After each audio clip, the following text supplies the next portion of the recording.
আমরা প্রথমে হচ্ছে ঢুকতেই তোমরা দেখতে পাচ্ছ অনেক বড় যাদের ছবি আছে এই জায়গায়, জয়ললিতা মুখ্যমন্ত্রী, আর হচ্ছে এই যে সমাধি,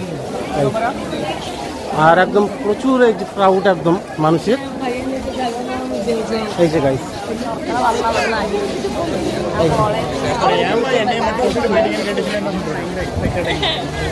এই যে গাইস, তো এই জায়গায় হচ্ছে তামিল ল্যাঙ্গুয়েজে লেখা।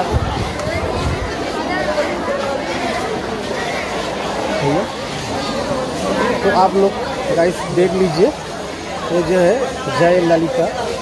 हाँ এই যে গাইস, তো এখন হচ্ছে আমি গাইস জয়ললিতা মুখ্যমন্ত্রী পূর্ব মানে আগে ছিল তার সমাধির পাশে আমি এখন দাঁড়িয়ে আছি। আর তোমাদের এই জায়গাটা একটু ক্রাউডটা একটু দেখিয়ে দিই গাইস। এই যে অসাধারণ করেছে একদম। আর এই যে ছবিটা গাইস, এই যে তো গাইস এখন এই মুহূর্তে হচ্ছে আমরা এখন হচ্ছে জয়ললিতা হচ্ছে ম্যামের হচ্ছে সমাধির পাশে দাঁড়িয়ে আছি। দেখতে পাচ্ছি আমার পাশে এই যে জয়ললিতা ম্যাম এই জায়গায় বড় একটা পোস্টার দিয়ে লাগিয়ে রেখেছে।